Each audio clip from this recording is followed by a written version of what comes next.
Hello, Hey, sir. how are you, brother? Pretty good. Juan Carlos Hernandez. That's right. Thank you for being here, for taking the time to be here. The two shorts you have, I thought were charming. It's kind of tricky because they're simple, but yet I noticed there's an underlining pain in both. Yeah, yeah. Clown 345, it's more hidden, I would say, because of the humor.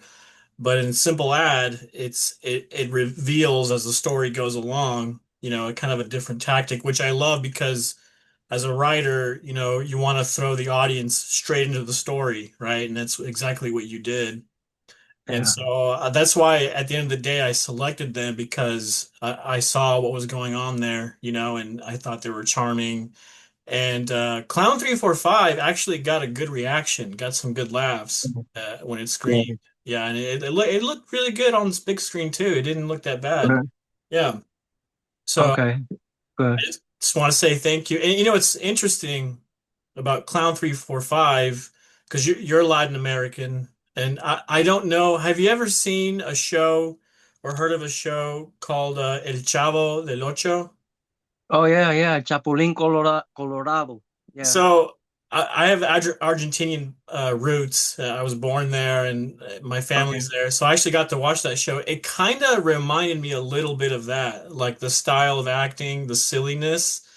I don't, Yeah, was yeah. that done on purpose? Was there an influence of like Hispanic, or was it just natural for you to go that way? Well, I grew up with that show on TV when I was growing up in Really? Miami. Nice. So maybe subconsciously, Yeah. I hadn't really thought about that. Isn't that interesting? Yeah, yeah. When I was a kid too, I was influenced a lot by Jerry Lewis. Oh, nice. You know that when he plays the clown, there's always a darkness underneath, Yeah, yeah, for sure. you know. Yeah. And my son just had come in from Syracuse University on a break, and he had taken his first clown class. Uh, I see. Because How he funny. got a bachelor, yeah, he got a bachelor's in theater, Nice. and so he was very. It brought me back to the Jerry Lewis days. But Yeah. his clowning was different. Clown nowadays clowning is it's not really so much about the makeup, but it's about basically just the red nose, and the attitude and the Right. personality, Sure, and sure. I saw that there was a big difference there, almost like in generations, like parents and kids, and so that's where that came from. The Interesting. parent clowns are the old types of clown, and the kid clown is the new type of clown, but they're united in the fact that it comes from pain, Yeah. you know. Yeah, and now that you mention it, it makes sense. The other clowns, and you performed as one of them, had that Yeah, heavy kind of makeup to them a little bit more so than the yeah. kid, right? I was going to ask you, I know like in your statement it said that, you make these shorts with your family basically. And I was going to ask Oh, you, is your son, is he following in your footsteps? well, he graduated with a degree in acting from Nice. Syracuse, and when he got home, COVID hit. Ooh. Yeah. So he was just sitting around, you know, not really doing much. None of us were doing Yeah. much. And then he one of his teachers was like, you're a smart guy. You could do whatever you want, and gave him an IQ test, and it was like really high. Nice. So he was like, all right, I'll see what else I could do, and just and he's in law school Oh, wow. now. I went from Brooklyn Law with a very nice scholarship. Nice. Wow. So Yeah. yeah, but ever since he was born, we've been making, movies. Ever since it was actually 2003, we got the Panasonic DVX 100B, the mini cassette, but uh, really nice camera at the time, affordable. Yeah. Yeah. And we've been making, full lengths, and we have like two full lengths, and I think we have like 6 or 7 shorts, but ever since he was a little kid, he's been in the full lengths and in most of the shorts, you know. Oh, It's almost like a family project, you know. We'll get yeah, some yeah, friends in to do other characters and stuff, but we basically, you know, do it ourselves, yeah, for sure. you No, know. it's got to be a lot of fun, especially, if you're doing it with your family. That's got to be so much fun. Yeah, it is. It's frustrating sometimes, you know, because when you have that um when you work with somebody that's outside the family, you sort of have this the boundaries, you Yeah, know, yeah, and and when you work with the family, you know, if the kid doesn't feel like working that day, he's like, I'd rather play or right. you know, but at the end of the day when it comes together, it's a nice it's like, oh, it's almost like a home movie, you know. The making of, like the, Well, like I see them now, and and it almost feels like a home movie because I'll see him when he was little, oh, okay. you know, and then growing up, and Yeah. you know, our first movie together as a family was a full length called "Waking Up in a Story" about an actor battling mental issues and the business Mhm. and being in New York, and he's a tiny little kid there. And then later we made another full length called Statico about a family that gets that is a global and this was done before COVID. Oh, wow. A global pandemic hits the world, How crazy. and only a few people survive that were waiting for it. You know, they had the inclination.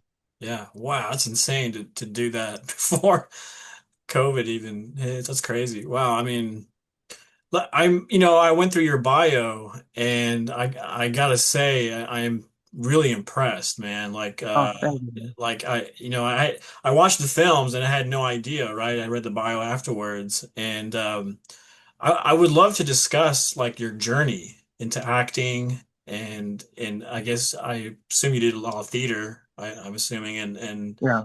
so let's kind of start there. What first did you always have an interest in acting, or was it something that got inspired along the way, like in college? You know, I always liked it. I had since I was like uh see, we left Cuba when I was 9 months old, Wow. and and then we spent the first 5 years in Hammond, Indiana.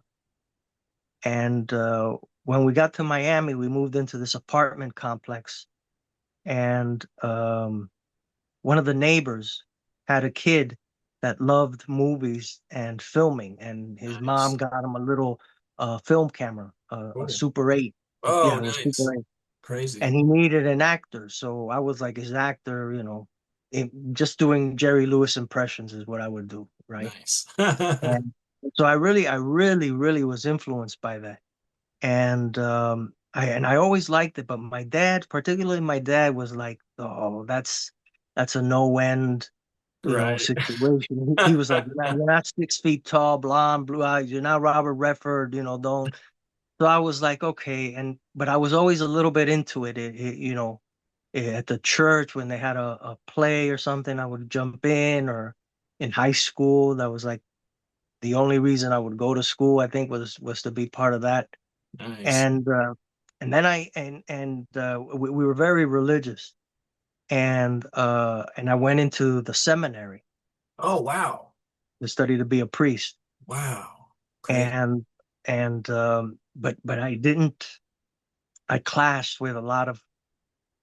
I think I even wrote a play about it, and we put it in the New York Theater Festival with my son playing me, the lead role Nice. in the play. You know, which was Wow. another great experience.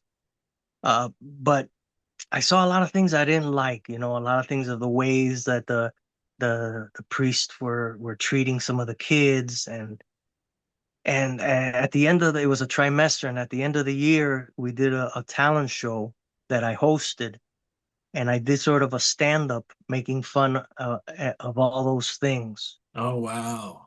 So I got kicked out, Oh, which was ended up being a great thing, you know. Yeah, it seems like Yeah. it. I mean, your fate was to be in the movie industry, TV industry. And then so I guess that's crazy. Yeah, I also come from I feel like Latin Americans or Latinos in general have a very traditional and religious family, which is not a bad thing. I love it.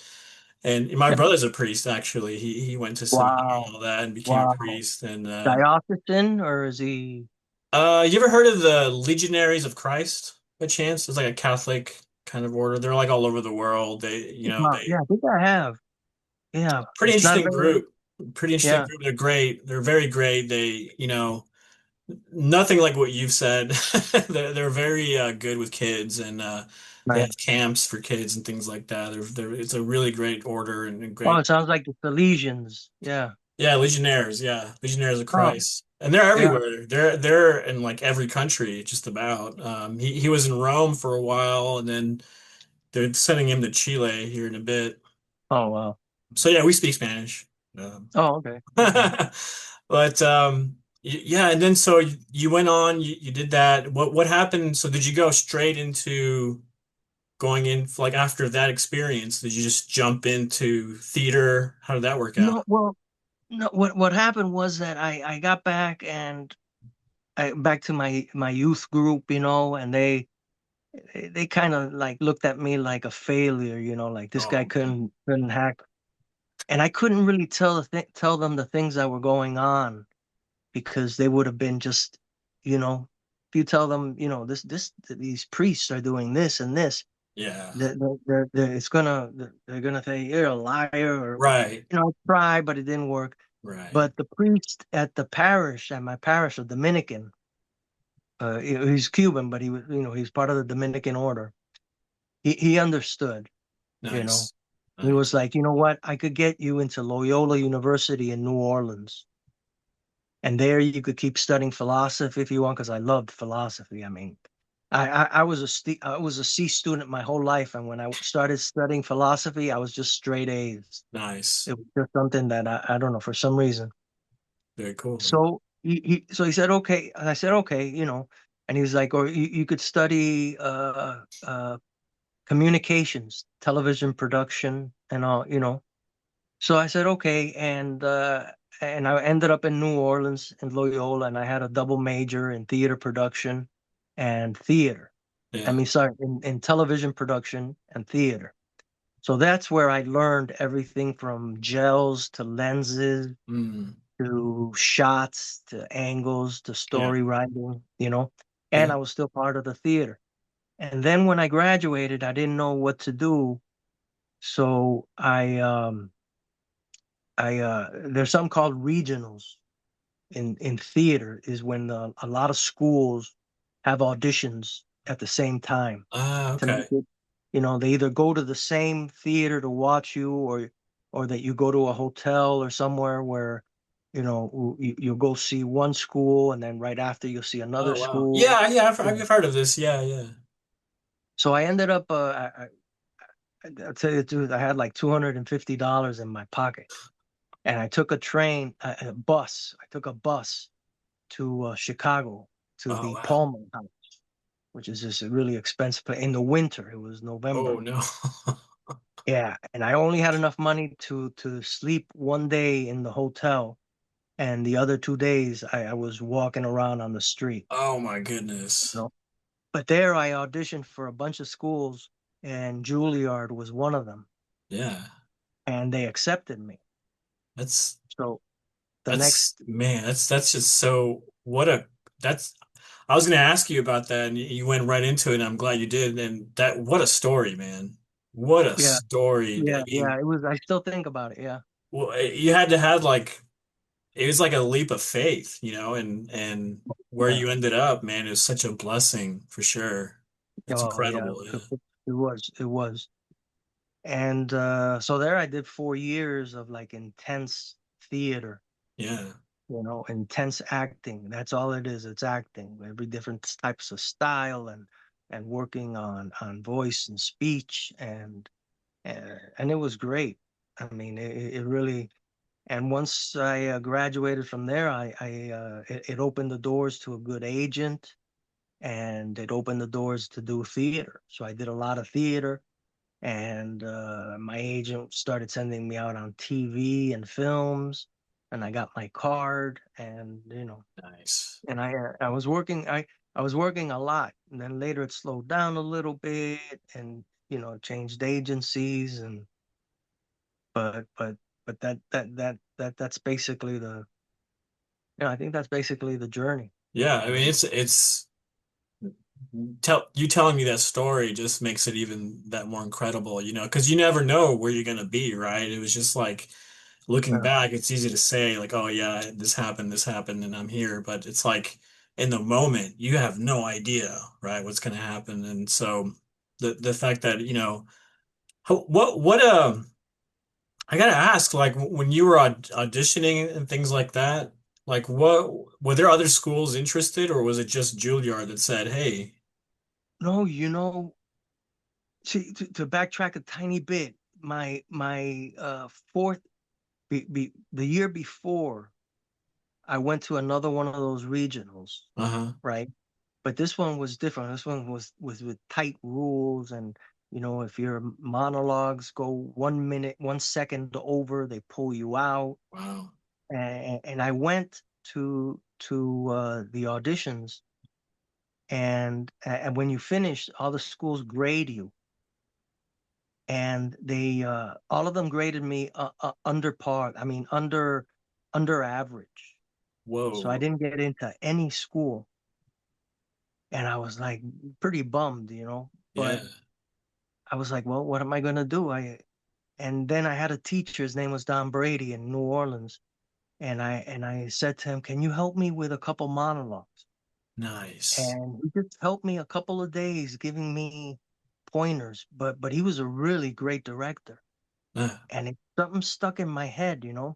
So I graduated Loyola, and I was actually sleeping on the couch of a friend of mine, and I got a job in a movie theater as an Nice. assistant manager, you Nice. know. And whenever I would close the theater and people would leave, I would practice my auditions in front of the screen, Yeah. facing the audience and being Wow. loud and smart. And Yeah. I did that for like 9 months. Crazy. So when the auditions came, I was like, yeah, maybe I will. And I would write out all my applications and ask for a fee waiver because I couldn't afford them. Yeah. And all of them said, okay, yeah, come on in. And for some reason, and I tell you, I think it was the experience of getting there and walking around Chicago in the winter. The lake was like frozen, Yeah. and it was a mixture of just anger, courage, and faith. Yeah. Because I just knew God wasn't gonna let me fail. I was gonna find something. Man, And that is such a, I mean, that's inspirational, man. It really yeah, is to yeah, have the courage, and the faith, and just to keep moving forward, even though everything around you is like so limited and perhaps falling apart, yeah, you could almost make a whole story out of it. I mean, is that yeah. you mentioned before you made a feature with your family and friends and all that. Was that story kind of similar to what you just told me, or was it inspired by that, or?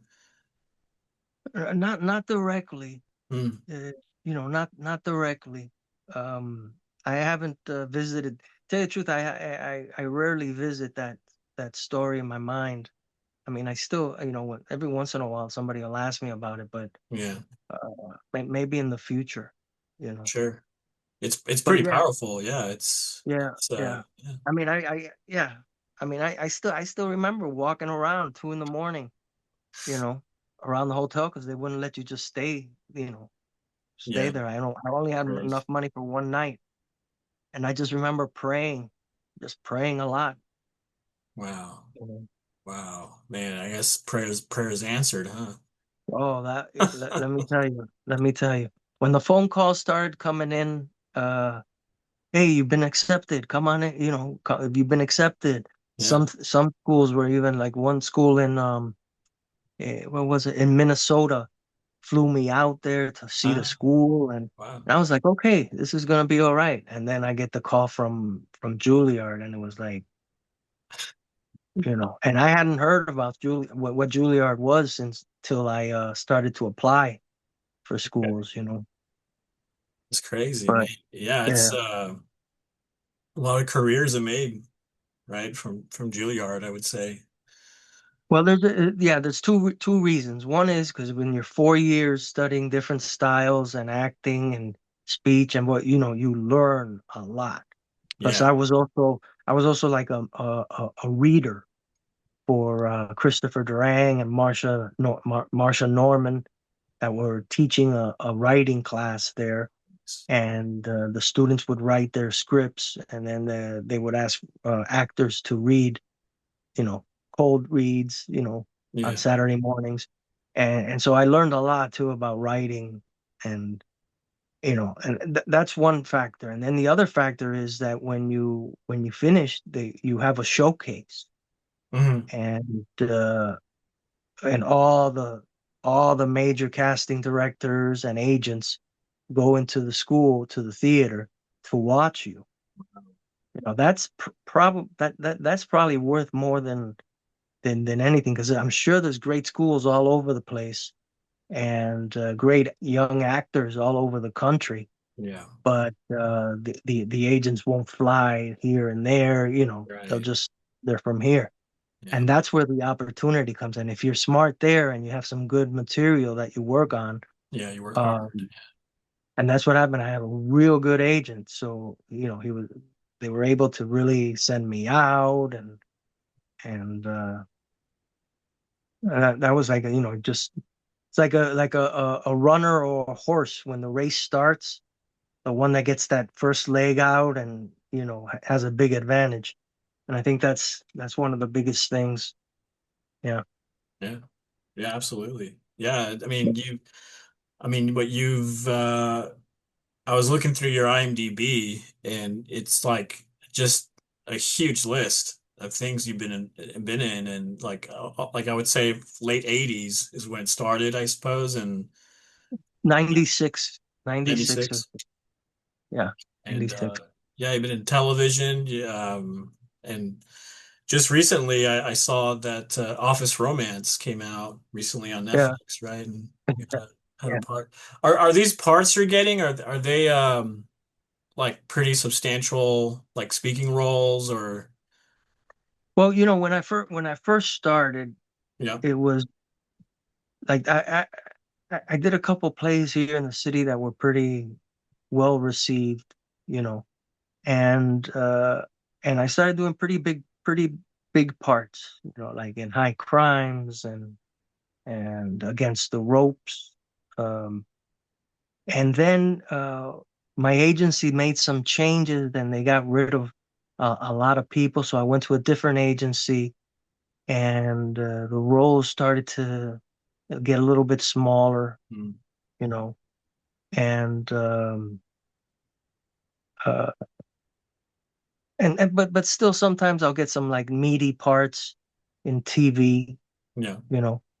But now, right now, it's there's smaller parts, maybe two, three, four scenes, but not as meatier and big as they used to be, you Sure. know. Sure. I still Well, audition for stuff like that, and yeah. there's always a chance, oh, maybe, you know, I'll get something, Yeah. like yesterday I put myself on tape for the new Miami Vice that's coming out, a new movie. Oh, nice. Okay. You might have some luck there.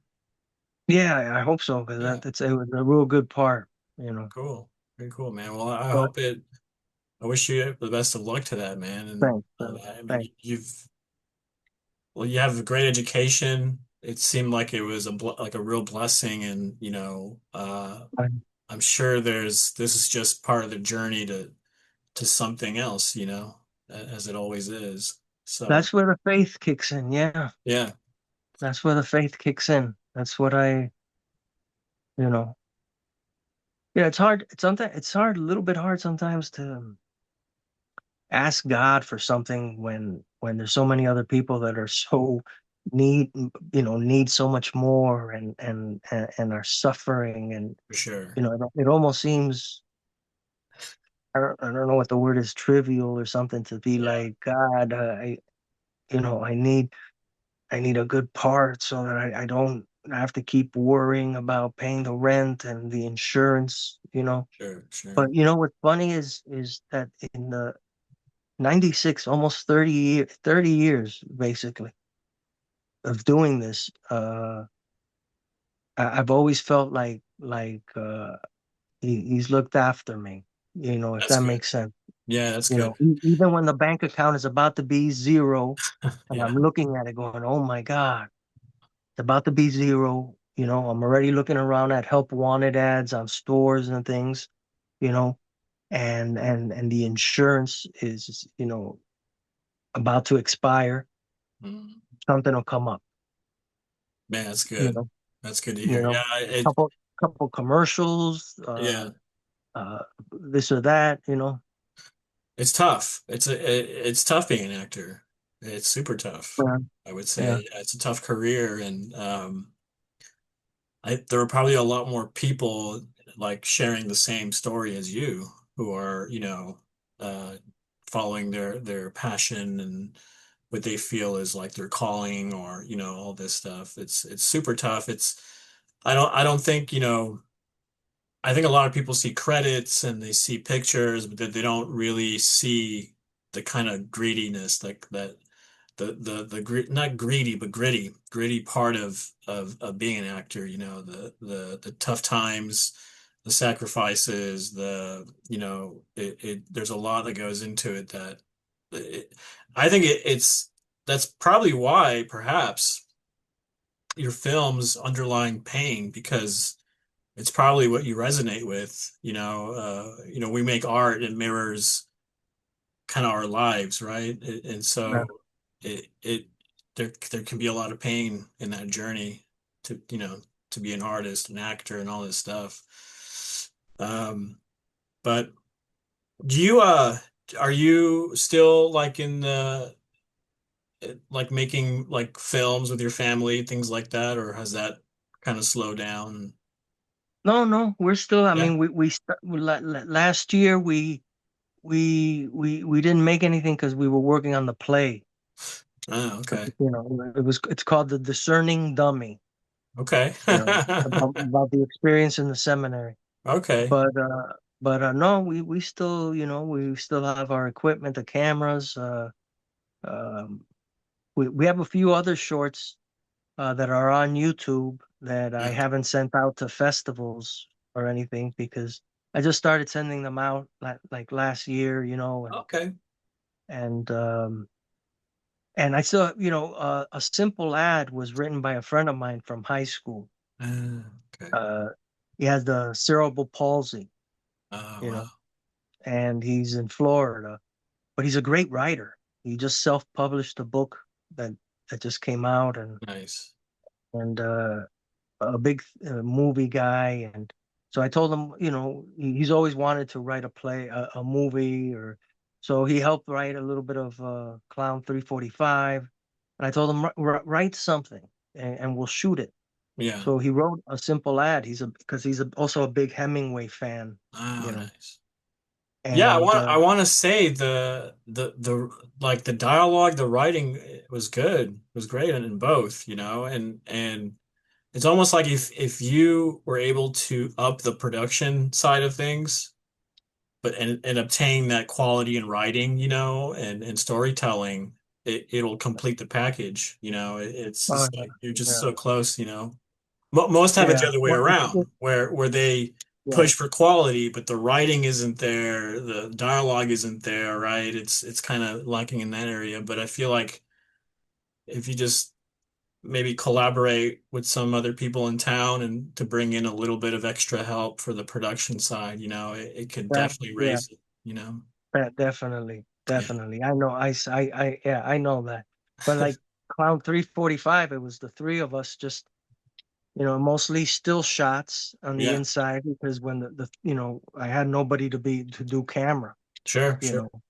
So no, I totally agree. And Totally that's agree. how it starts for filmmakers. You start out bare bones. I mean, the Mhm. barest of bones with what you have, and every now and then you just kind of go, let's try something else. Let's add a little bit of this to it. Let's add a little bit of this to it. And it's a slow kind of journey for some. For others, they jump right in and do film after film after film, mainly because they want to be directors, right? And Yeah, filmmakers. But you have a theater background, acting experience, being on sets and all this, and I would say acting is your primary thing, other yeah. than and filmmaking's more like a fun thing you do with your family, and I would say Well, film, yeah, acting is the primary thing, but film is also how do you say it? It's a necessity. sure, It's not really. I mean, it's fun because it's fun also working with the family and all, yeah. but it's mostly, if I haven't worked in a while, Makes I'm sense. like, oh my God, I gotta. Even if I have to make my own movie, Yeah, yeah. uh, yeah, So yeah. how's like the community? Do you have a pretty solid community that you can rely on support and things like that? Well, my family, Your family?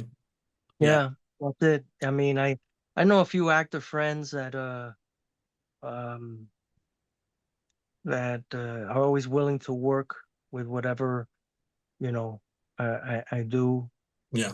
but I'm very closed. I could count You're tight. friends like with two fingers. I'm the same way. Yeah. You know, yeah. Yeah. I um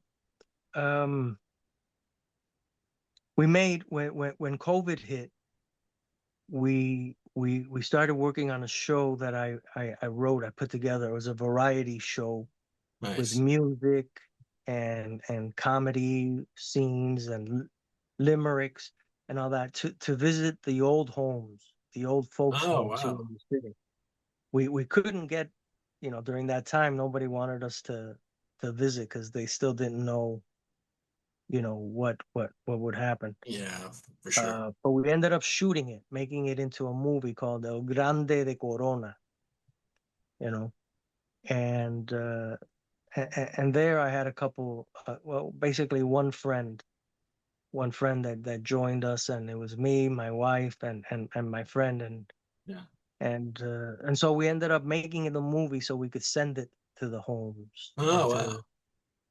Just hospitals. entertaining, yeah.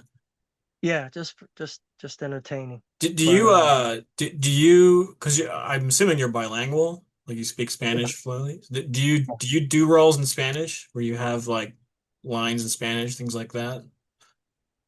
I uh I've done roles where where I speak Spanish, but in English, American and English shows, where I Hmm. speak Spanish or Spanglish or a heavy Yeah. accent, you know. And when I was and and before it, it was right after I left the seminary, and before I went to Loyola, I was I did a couple years, or no, right before the seminary. I did a couple years in a community college, Miami-Dade Community College, and I was part of this theater group called Prometeo that that did shows in Coral Gables. I mean, Nice. full out. So I did I did a couple plays in Spanish. Very cool. Yeah. I Yeah. actually my childhood was in Miami as Oh, well. really? Yeah, I lived in with my parents a place called West Kendall. I don't know if you're Oh, yeah. familiar. Yeah, so that's where Yeah. My I went through sister lives Hurricane there. Andrew, and Yeah. I think another one. Did you experience Hurricane Andrew by chance? I experienced Hurricane David. David, okay. That was Yeah. before.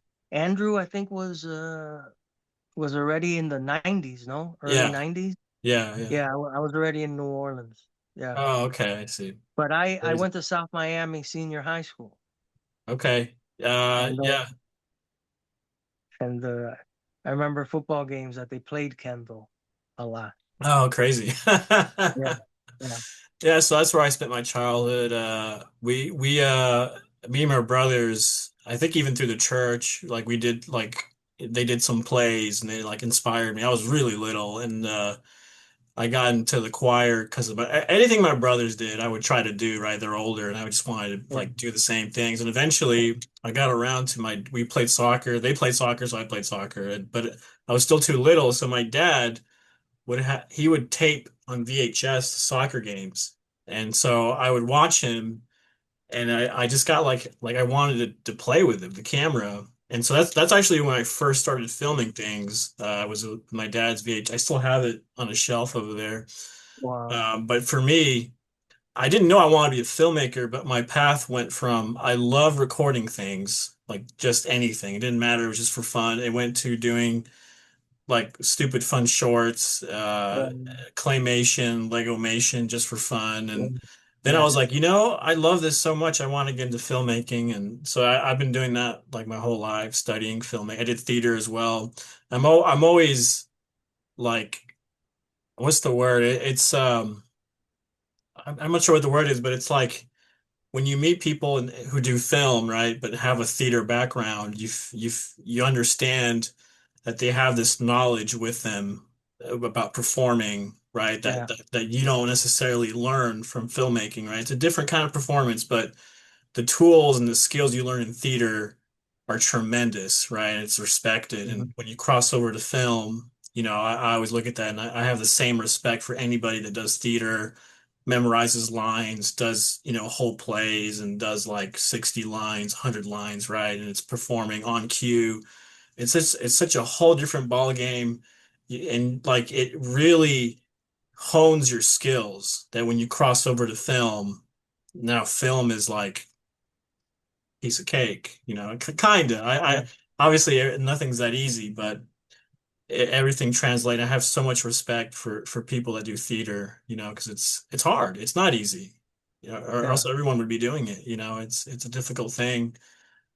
I remember for me when I first started, I got into theater through stagecraft. I would watch all the actors, and I always wanted to act, but it was so hard for me to even do a monologue. It took me like years. It didn't Right. come natural to me. It took me years to get down a monologue and to get it down in a like high standard, and Yeah, so I would audition plays. I would never get them. I would mess up my monologue or this. I just wasn't there for years. And then finally, I just pushed myself so much to get down these different monologues. And I finally got them. I started getting into plays and started performing on stage. And I finally got to do that. But it wasn't natural for me. It took a lot of work.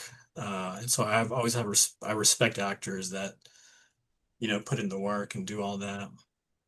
yeah. So do you see Well, like, yourself like you do the television, the film. Do you see yourself continuing uh I mean I know you said you're doing theater here, but do you see yourself like to continually go also down that path of theater, throughout your oh, career?